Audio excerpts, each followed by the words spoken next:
But if not, just release once. After that, practicing doing your whole body strength.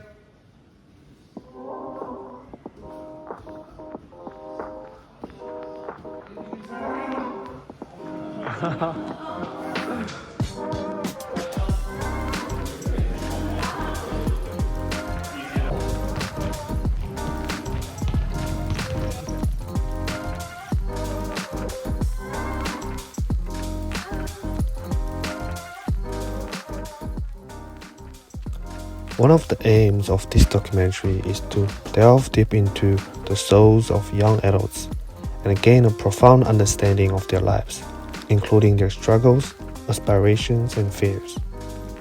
It is a humanitarian duty to take even the slightest annoyance seriously and not belittle the obstacles they face.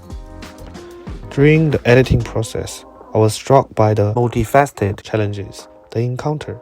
Experiences that may appear trivial to some, yet they carry the weight of painful and significant experience. As I examined the interviews on the theme of obstacles, I uncovered a universal truth: how young adults confront formidable battles surrounding identity, acceptance, friendship, illness, and self-image, and so on and so on. Let's pay heed to their voices and listen with open hearts. What are the obstacles that you have Right now? Yeah, in your life. What are the obstacles I have right now in my life?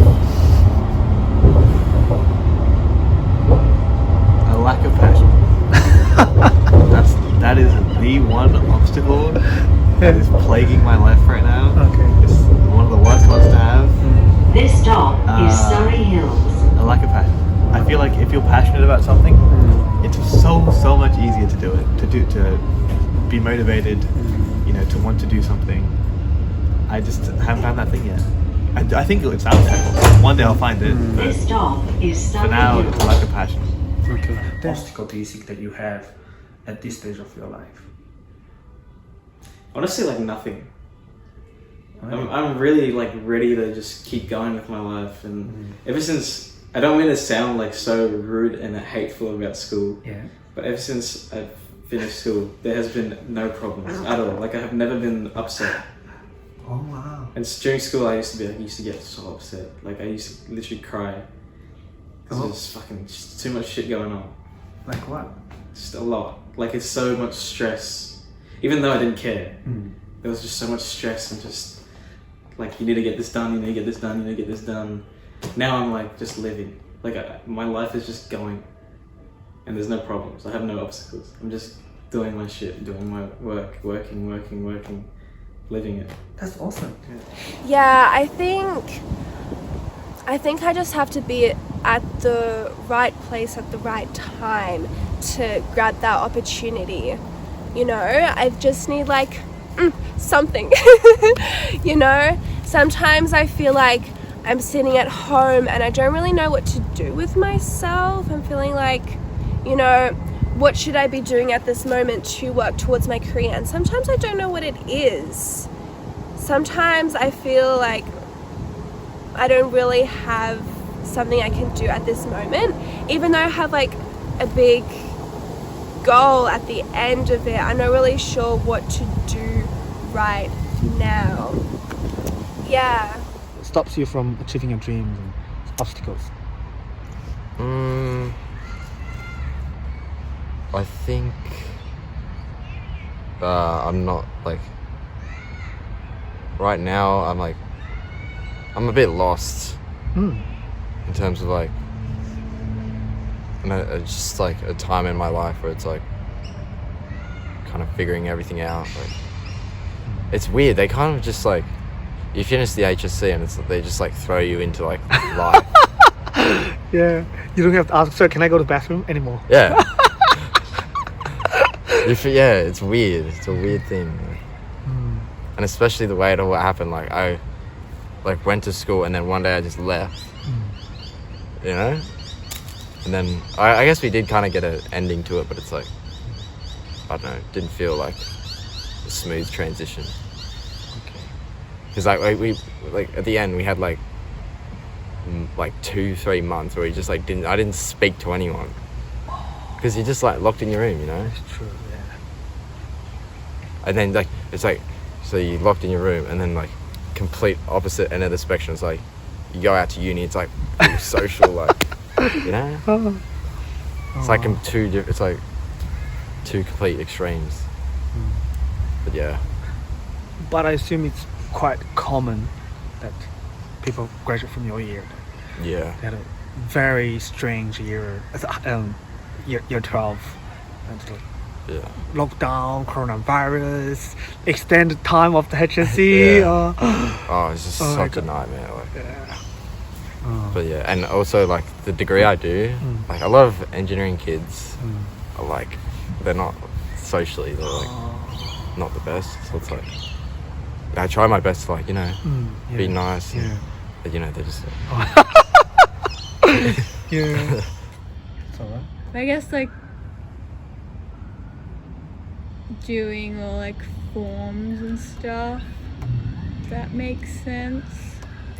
Having to do all that by myself and responsibility for myself. Even just, I don't know, like this coming to Penno Hills was like 15 minutes walk. And like uni, it's like I have to go all the way on the train. I have to like try and navigate the trains, make sure I'm on time. And that way, finding directions is so hard for me. I get lost so easily. So being by myself in the city was pretty daunting at first, because I was like, I'm gonna get lost so quickly. But I didn't. I made it. I found uni. Not that hard, but anyway, I got very off track there. What other obstacles do you have now? Obstacles? I think maybe I'm a bit self-critical sometimes, and within that I think I hinder myself from achieving things that I want to achieve. Like in the moment, like I might feel like I'm not doing enough, I'm not being enough, I'm not good enough, and that will make me retreat instead of just go for it, you know. Do you think it's something to do with the fact that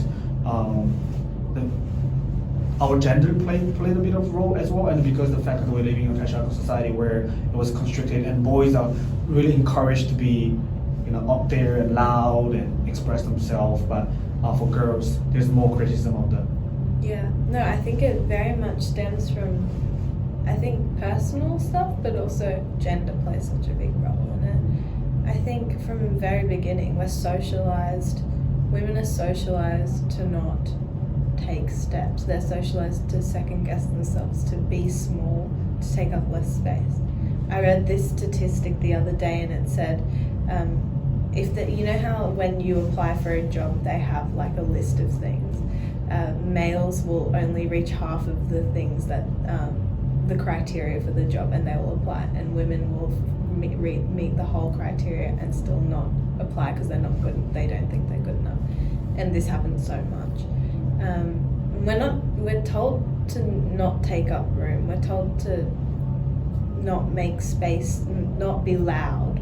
We're labelled by the media, we're labelled by society, we're labelled by the systems that we live in, the capitalist system that we live in, you know.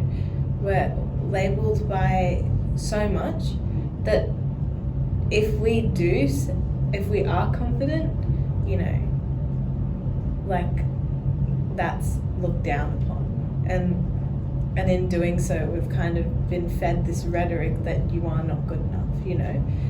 And I think men have been told to take up room, and they're admired when they are loud, and you can clearly see that through like Julia Gillard. People called her a witch and a bitch, and said that she was playing the gender card when she talked about misogyny. And Tony Abbott, her opponent, when he talked about misogyny, he was praised. So it's, even though he objectively could be known as a misogynist himself. Yeah.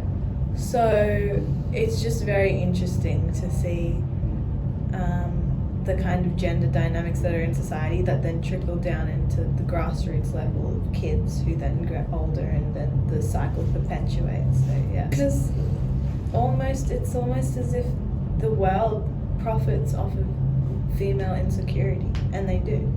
Everything that we do as females to look good, to fit in, it comes at a cost. You know, they profit, whoever they is, you could say, profits off of female insecurity, and that's why female insecurity is perpetuated throughout history, you know.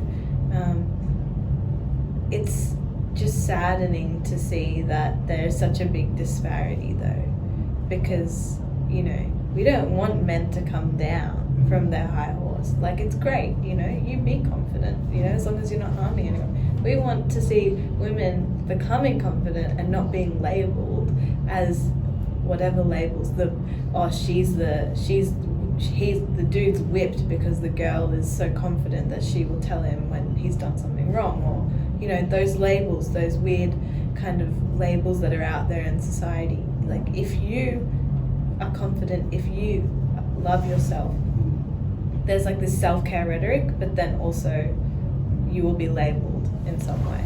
So it's interesting. Because our ATARs came in January, I think, I wanted to wait to see if I could get into a different uni as well. But this college started I think the 7th of February or something, which is like a month earlier than every other uni. So I delayed my admission to that college until I think only a week before it started. So I wasn't sure I was actually going to go there until a week before. It was, I ended up going there for 6 weeks, and then I decided to defer. Basically the end of 2021, right after I graduated, the next day, my mum told me that she had acute myeloid leukemia. What's that? It's cancer. Okay.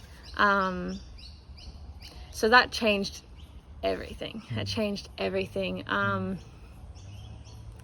did my best to go to uni, live life, but it was too hard. With everything going on, my mum in and out of hospital, didn't know what was going to happen. I decided it was best to defer and work, and yeah, that's kind of how it's been. She's fine. She's in remission.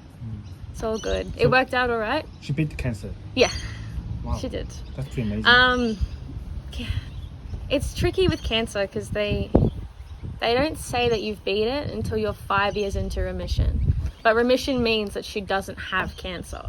Okay. So technically she beat it, but according to doctors, she hasn't beat it. Okay, so 5 more years. Yeah. We're gonna see how it happens. Yeah, but she's not sick anymore. Okay. I don't know what there's much to say about me right now. I'm just kind of I'm about to start uni. I'm about to actually get into my life and live it, because to talk about my mum again, because of she was sick, I haven't been able to go out really. I saw you last week. That's the 3rd time I've been out in a whole year. Yeah. Well, been out to like an 18 plus thing and been able to drink out with people. It's been a very like mask up lockdown year, because if we go home sick, mum gets sick, she could die, because she doesn't have immunity to anything. This I just derailed into my mum again. Yeah. I'm sorry. So why do you think that we assume this negatively? Do you have any thoughts about that? I guess if we, you know, we always want to like try to please the other person, right? And I guess we assume that pleasing them will just be being like them. And like I think it's pretty natural, like when you want someone to like you mimic how they act, right? Okay. Just kind of unnaturally. Like I've noticed when I'm friends with people, especially, I pick up things they say, like little like things they do. Oh, wow. I start doing them when I'm not around them, and I'm like, wow. Yeah, I don't know. So we always we wonder what they're thinking. We want to know what they're thinking. We don't want to feel like they don't like us, in a way. Yeah, isn't there like, it's probably some kind of evolutionary reason, like you said, that we kind of assume the worst. Like we're always negative. We don't ever think that the other person, you know, has a good reason for not responding to us, like our text messages or something. Like I know there's like the negativity bias where you remember like negative events over positive ones because they, you know, that was like they help you stay alive, right? You like knowing not, like don't, you know, go chasing like a tiger or whatever, because that will kill you, right? Like that's kind of an evolutionary thing, but I don't think that's the same as us assuming that people hate us. I don't know. Do you have trouble with that as well? Yes, of course. That is all the time. All the time. Constantly. I constantly think, like even my friends, like after I've had like one interaction and I feel like they weren't having fun when I was there, I feel like, are they gonna hate me and never want to hang out with me again? I'm like, wow. It feels like that though every time afterwards, even if they're like, I had fun, I'm like, but you didn't seem like it. Was I not good enough? Was I not interesting? I don't know. It just always feels like that after every... Even with the Luna? Yeah. Wow. Even... Yeah, I feel like I'm boring her or something. Like, I'm quiet and like I don't say as much as the people I'm like, oh, she probably gets bored of hanging out with me. She probably won't want to hang out with me after this. Wow, that's extreme. That's pretty extreme. Yeah. But, is it? But no, Luna gives a lot of like positive feedback. You know, yeah. She's like expressive and smiley, and you know, even that wasn't give you confirmation, huh? Because I know that I feel like she'd be like that with anyone. I don't know. I feel like she would do that regardless, just because she cares so much about other people. And she doesn't like care about me, even if I'm boring her to death. I feel like she wouldn't tell me because she's too nice. Maybe she would. I don't know. She can be critical at times, but only like constructive. That's good. Very nice. Yeah. I try not to like follow too many like beauty influencers, if that makes sense. I follow like fashion influencers because I like fashion, but like people who just sort of like show off their body. I don't mean to be like really judgy, but like I try not to follow that because I know I'll feel bad, you know. Yeah, so keep it to a minimum, I guess, and it's not too bad. I think most of my self-consciousness comes from like real life and what's that? Real people, just like comments, I don't know, unsolicited advice. What are they? Like people criticizing what I eat. I know that I'm small and thin, and I don't particularly like it, but I can look past it, you know. Hopefully it'll change one day. Don't really know how, but you know, people asking if I've had eating disorders before, and like I get their concern. Like I don't. It's just I've always been underweight, like from birth, because I was premature. Literally, I've always and I don't know, people recommending exercises that I would look into, and I would find that they actually stunt growth. I want to be tall. I'm okay with my height, but Your height is like straight now. What are you talking? Yeah, but like at the time, and things like that. So yeah, I don't have like the most positive self-image of myself, but I try to be neutral about it. I've there's the whole body positivity movement, but I only recently found out about the body neutrality movement. I know that everything has flaws, stuff like that, but I think I could get that to work for me. Because instead of like pretending that I love everything, I can be like, you know what, it's okay, I'll deal with it, and I don't care too much. I don't have to care. My obstacles to getting there. Overall as well. Like, I think your mom's sickness was a big part, and it kind of overcame already. Yeah, in a way.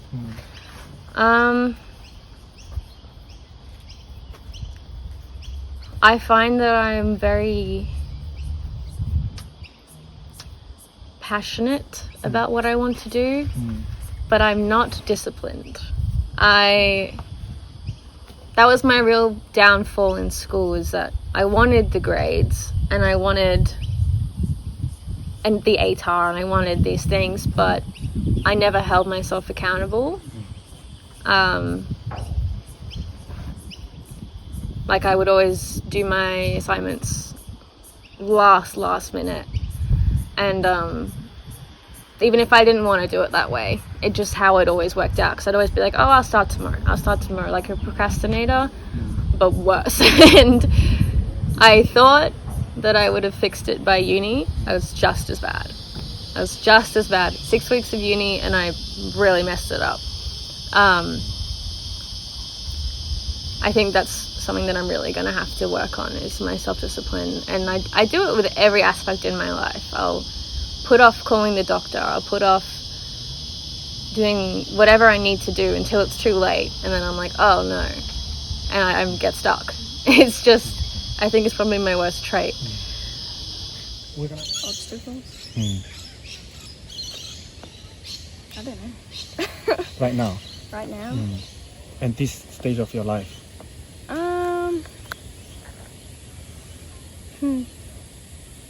I think I'm like a pretty shy person. I don't think I like taking risks. Yeah, so like the job that I have now, I only applied for it because I knew I was going to get it. I knew they were desperate for people, and I didn't want to be rejected because I knew that I would just be crushed and I would just lose my confidence in applying to other places. So, yeah. So how did you know that you're going to get that thing to get your job? I think they had they were like short staffed or something, and they had like COVID was a problem. So, yeah. Okay. So how did you feel after you got the job? I was happy because I don't know, I hated telling people at uni that I was unemployed because I felt like it was so embarrassing. I don't know. Everyone has a job.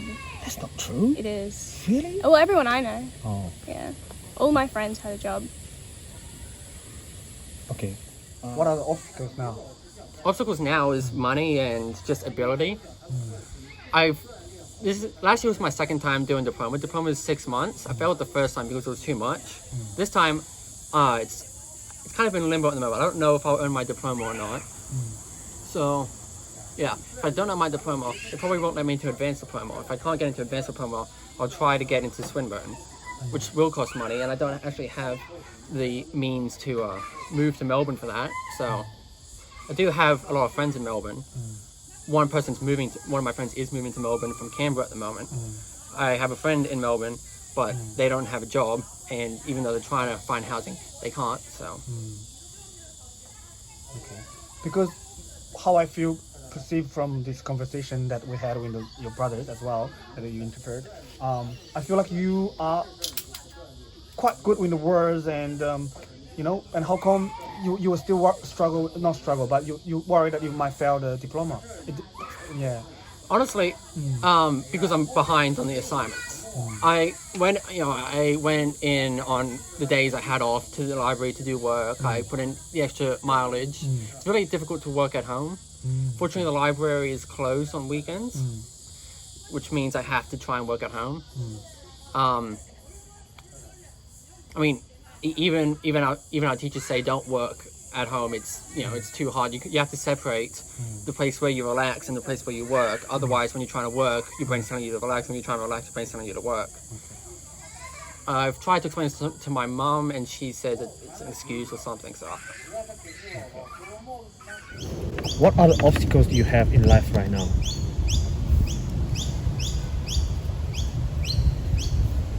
What do you mean obstacles? Like some struggles, or what do you?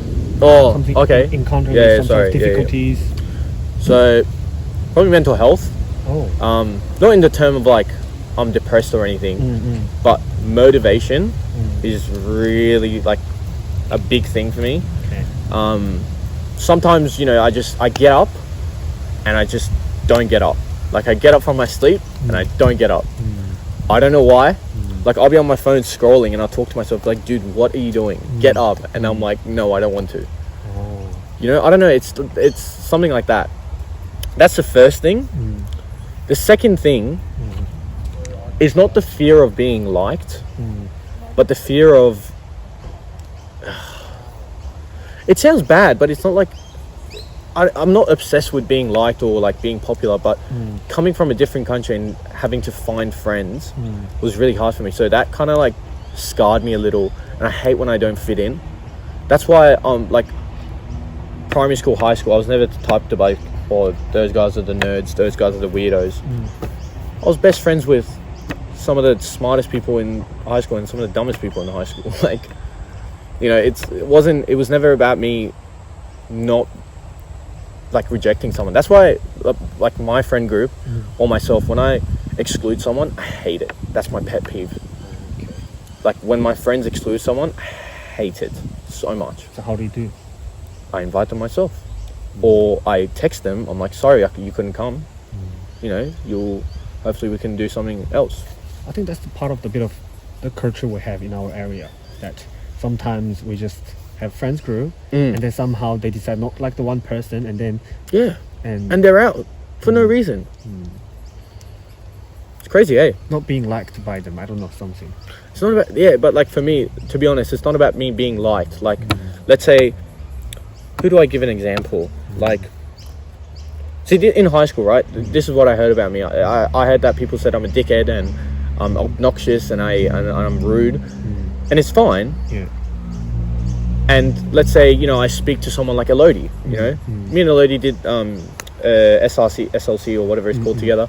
We were very, respectful of each other. Elodie might have not liked me. I didn't really care about that. But the fact that Elodie still spoke to me and was respectful of me, that was what I cared about. I don't care if someone doesn't invite me to their party. But if someone literally doesn't talk to me, like they don't respect me enough to talk to me, or even, that's like, I'm like, fuck, what did I do? Okay. Sorry, that's problem, no problem at all. The reputation that you had in high school. It's okay. Tell me about it. What was the rumors? I didn't even know, to be honest. Like, it wasn't like I was the type of guy to have like a lot of girlfriends or anything like that, or talk to a lot of girls. So I obviously didn't have like the F-boy reputation. Yeah. I wasn't the type to like get in fights, so I wasn't the aggressive type. People just thought I'm a dickhead without like talking to me. No, genuinely, I heard this the first time I found out about this was like year 8 or something. Even year 8? Yeah, I was talking to like my friend group. I was talking like Daniel Thomas, Daniel Marine, those guys. I was like talking to them, and they're like, we were just talking like, oh, do you ever wonder what people think of you? And they automatically said, oh, people think you're a dickhead. I was like, what? What did I do? Yeah. And to be honest, I don't want to sound like I'm up myself, but I think people get worried and scared when someone's really open and very friendly to everyone. You know, people don't like someone who can talk to anybody. It's very threatening. Okay. You know, let's say you're friends with someone, right, and you're very close to them, and you never want to lose them as a friend. And I come in, you know, I'm like, hey mate, how you going? You know, I chat on with them. They like me. They invite me to lunch the week after. And then the month after, they ask you, it's like, oh, can Asha come to your house? And you're like, what? When were you friends with Asha? And it goes like that, you know. I don't know if you know, but our year group was very, how do I say it, colonized. Oh wow. So you had the West Pennon Hills kids, you had the Pennon Hills public school kids. I had no idea. And then you had the Thornley West public school kids. Yeah. And then you had all the randoms like me, Eastwood Public, or who else like went to a random public school? I don't even know anyone who went to a random public school. Pennon Hills, West Pennon Hills, Thornley West. Beecroft, yes, Beecroft. You had the Beecroft kids, Ben Rosenberg, Alfie, yeah. But other than that, no one. That's why I came in and I tried to fit in with these groups. And obviously me trying to fit in with these groups, some people didn't like it, so they thought I was a dickhead. So tell me about today's experience a little bit. We're filming now, by the way. So at the start, I thought it would be a little bit intimidating because obviously everyone's a lot older than me. You know, I thought they wouldn't want to listen to like an 18-year-old boy. But it wasn't that bad, to be honest. Because I feel like once they understood what I was saying, then they could better listen to me and everything. Funny thing is, my athleticism has always been really good. So sometimes even when I'm not my wrestling isn't as good, I know that if I do like a backflip or something, then everyone thinks, oh, okay, he thinks he's good. But no, I still good at wrestling though, of course. But the main thing was try not to speak too fast, because sometimes I speak too fast. And I feel like, what else? Yeah, actually, also like being in it's a jiu-jitsu gym, and obviously I'm not very good at jiu-jitsu. Wrestling's more my forte. And in the world of grappling, I'm not sure if you know much about jiu-jitsu or wrestling, but it's big rivals. Like a lot of because like it's like the two different grappling arts. Obviously there's more grappling arts like judo and sambo and catch wrestling and different stuff, but wrestling is probably the biggest one that you find in wrestling and jiu-jitsu, are definitely the biggest grappling sports you find in the world. So I remember when I was very young, I used to say, oh, wrestling's better. But now I like both the sports just as much, even though I'm mainly a wrestler. So I always thought that maybe they had the same thing, like, oh, this guy's a wrestler. Who does he think he is? Doesn't know how to put anyone in an arm bar and stuff. But it was good. Sometimes the people would look at me, I thought, oh, he didn't like me, but this is the way they look. But it's just, they're actually normal good guys. Wait a second. Interesting. So you also worry about how people, you read other people's face and then you assume that they don't like you.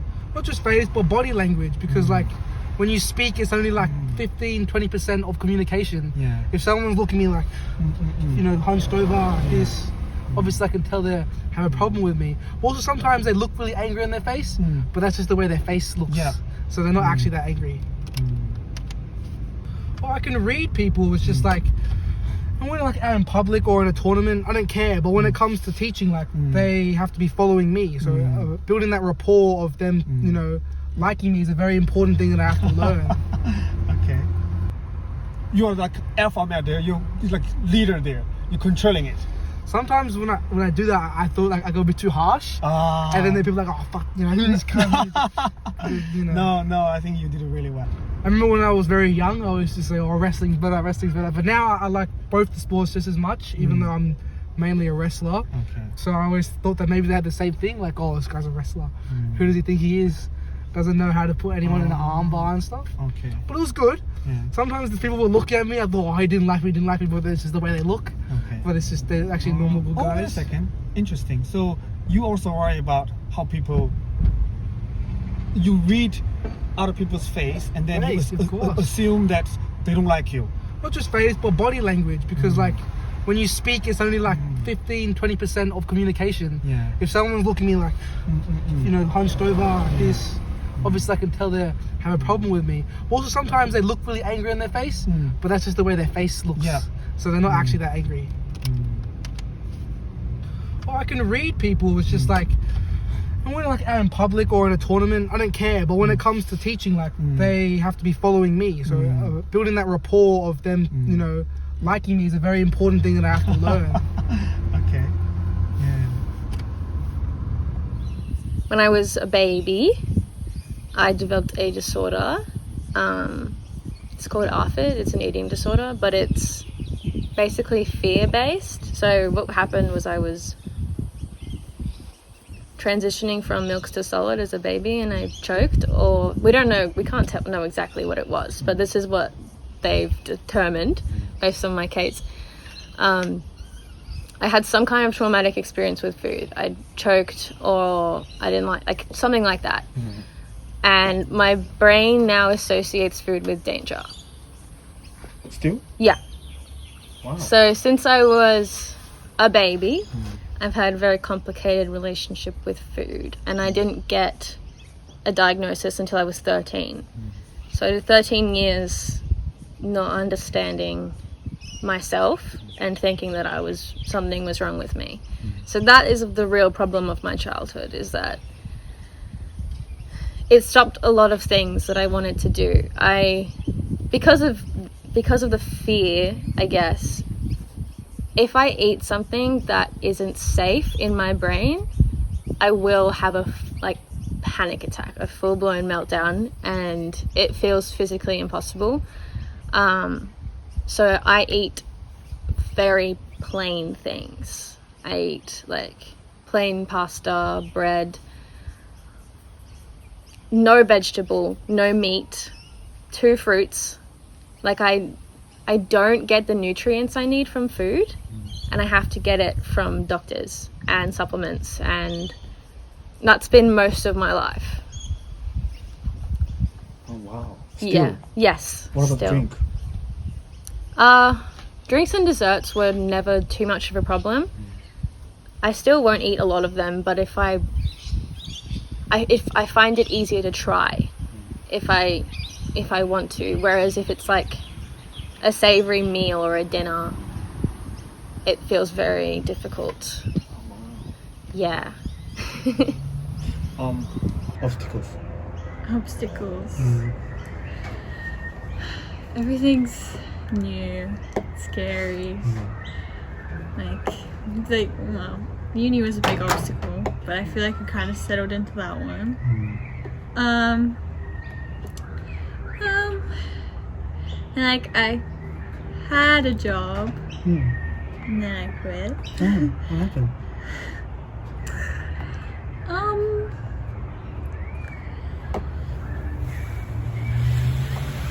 You don't want to talk about that? That's okay. Yeah. I don't know. What job was it? I was working at like a plant nursery. Oh wow, that's so you love. You love it. Lots of plants every day. Was it a hard job? Or people are not nice? It wasn't hard. It was like, I felt like I wasn't really told what I was supposed to do though. There wasn't really much training. It was just like, this is how you use the register. But you're also expected to do all this other stuff, but I won't tell you how to do it. Like one day, like they had phones there. One day she's just like, pick up the phone. That's not nice. Ooh la la. She didn't tell me like what I was supposed to do, like what's the procedure, like usually they're calling about this. Like she didn't tell me anything. She just was like, Emma, pick up the phone. I was like, okay. So that was pretty intimidating. Okay. Just picking up the phone. Yeah. Especially because, I don't know, in general, I hate phone calls, but you know, and I was clueless on this phone call. I didn't know how to help the person on the other end. Surprise. Yeah, so like I wasn't trained or anything in that. And then like often there were days where it was just me and like my supervisor working, and she obviously, like, it was a nursery, it was a pretty big outdoor area. She would just go off and tend to like that kind of stuff, and it would just be me taking care of the entire register. Like I had not that much experience because of all the rain, they like didn't need a lot of people to work, so they kept being like, oh, you have to come today. So that was pretty hard. And if I ever like went out to ask her something, she would be like, no, you can't come out here, you can't leave it alone. So I was just stuck inside. I couldn't ask her anything. There's not much to support. help. There's no support. No. That's awful. No. Yeah, I think that wasn't every time, and I felt good on like when I work on Sundays. Lots of people were working because it was kind of busy time, and I felt confident because there was always people around, and I could always ask them like, what do I do in this situation? So yeah, I feel like I wasn't really doing a very good job because of that, because I wasn't really trained, and because I kept being left alone without anyone to help me in difficult situations. And you know, I didn't have a lot of knowledge yet of like, you know, I guess like most people like working there picked up a lot of knowledge about the plants, and they specialized in like roses and stuff, so knowing about the roses was pretty important, and it was hard to pick that up straight away. So I feel like I wasn't doing a very good job there, so that made me really anxious to go, and that was getting too much. Yeah. Okay. What kind of obstacles are you experiencing right now? Recently it's been a lot of mental stuff because basically last week was house sitting, then this week I'm basically house sitting for 2 weeks, so I've only had about 2 days at home to properly see family a lot of the time.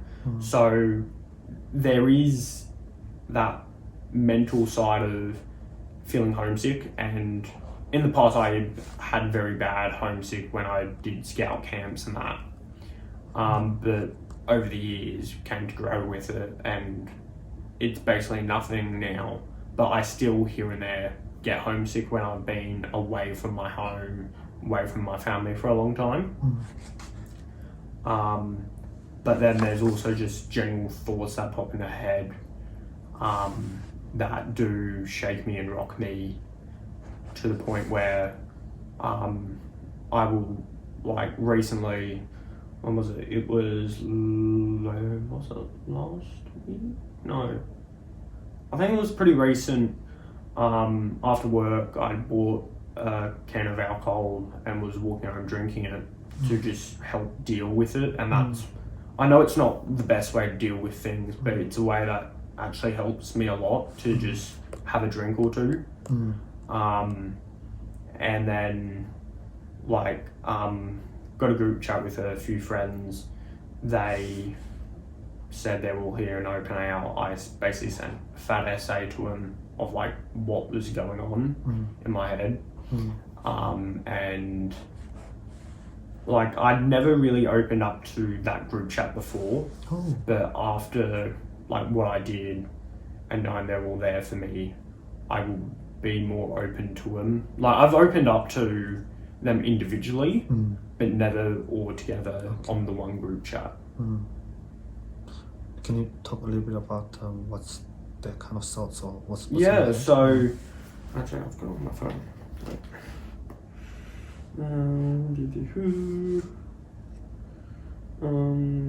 Yeah, so it was kind of like thoughts of failure because with the whole uni, like there were days where I just didn't want to go to uni and just kind of like, because it was in the city, there's so much to do in the city, so I'd go to one class but then not the other class. So it was like, I'm a failure. I flunked out of uni. Unlike a lot of my friends that have gone to uni, they're doing very well from what I've heard and seen of them. Starting to get a lot of negative thoughts about my body image because I am slowly feeling myself becoming to that like overweight limit again, because back when I was in year 5 and 6, even year 7, I was in that overweight BMI sector. Yeah, you wouldn't think of it seeing me now, but I used to. And my parents and doctors, I think it was like I grew wider than taller, so that could be why. I'm not sure, but so like that general body image look. Anyone who knows me, my NRL team Newcastle Knights, that gives me weekly sadness, because we've got a good team on paper, but we just play absolutely terrible on game weeks. Like yesterday we lost 42-16, I think it was, to Manly, our biggest rivals. So and like another big one for me is not being able to see close friends often. Like, I know with work it's hard, uni and everything, but I keep my friends close, sometimes even closer than my family. And it does get me down when I try and like invite a friend over to one of these places I'm house sitting and they can't, because it does get pretty lonely house sitting when you don't have a lot to do or you don't have anything to do. So like seeing a friend or going out does help clear those mind, let me be in like a happy place. Okay. You will surprisingly notice that every single one in this documentary, they mention about not being able to see friends. But that's that's life. Yeah. You know? And because during the high school time, you get to see them every single day. Every day, and now work, uni life, yeah. So it just, it's like when we grow born in this world, and then we attach to our mom, and then we gotta go to kindergarten, and then we're gonna separate from mom. We're gonna cry for a while. We don't feel safe, and I think everyone is experiencing that. And they also struggled to meeting friends, and you gotta initiate contact, and the sense of distance sometimes. Also, it's you gotta, both party has to be free at the same time and same available schedule, and that is not easy. Yeah. And I think they also struggle. So you're not alone. Yeah. Everyone. You wouldn't expect me. I'd be like one of the last people you would expect to have like stuff going on in my head, because everyone sees me as this such happy guy. But then deep inside there is those thoughts and everything. So for my like self-image, it's more weight and like kind of, I love my head up, so that's why whenever like I look at myself in the mirror, I'll basically mainly just concentrate on head up. And that's why I like, a lot of my friends say, oh, we want the beard gone and everything. I'm like, no, this is like the one feature of myself I actually like about myself. Everything else, like, sure, like I will eventually grow to love my body more and more, but like I've always had dream body, muscles, six-pack, everything, like kind of that materialistic, what you see in the magazines and that.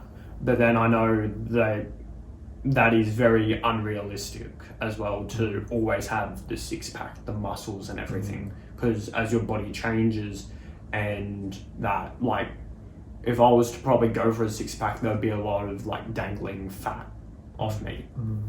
I can see like a lot of like guys like not really complaining to people and be out, but then possibly internally they're more like, I don't like this about myself, or maybe they're actually genuine, like just happy with what they've got. Because I would say, by probably a handful, I'm probably one of the only guys that in like our year that don't go to the gym.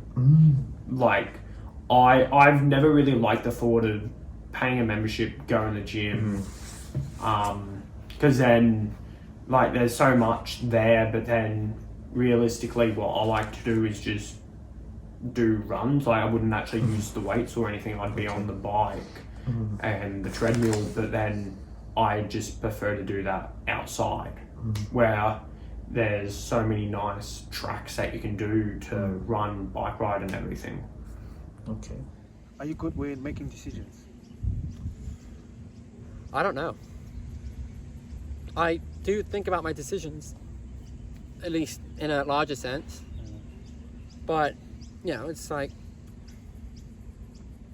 the most important thing in life is failing. Oh. You know, not succeeding. I've failed a lot. You know, I've been pursuing a career in game dev since 2018. That's when I knew that's what I wanted to do. And you know, I've started a lot of projects which didn't end up going anywhere, or I've had to drop. I failed the first diploma, and I probably might fail this diploma. But honestly, yeah, there's a saying in the game industry, and it's fail fast and follow the fun. The more you fail, the more you learn how to manage your scope and projects, and you know what works and what doesn't. You know, it's the person who made Flappy Bird made one good game, Flappy Bird, and hasn't made anything good since. It's, you know, you gotta, you know, the more you stick at something, you know, the more you fail. If you fail at something and you still stick with it, that's how you know that it's something you want to do, right? You know, you learn from your mistakes, your failures a lot more than your successes. It's like, you know, you succeed in something, it's like, what did I just learn? Do everything I just did? Like, how do I know what I did wrong and just got lucky with? You don't. I mean, you can look at what worked, but what's more important is to look at things that didn't work. And when you succeed, it's harder to do that. So it's important to fail a lot. So it's important to experiment.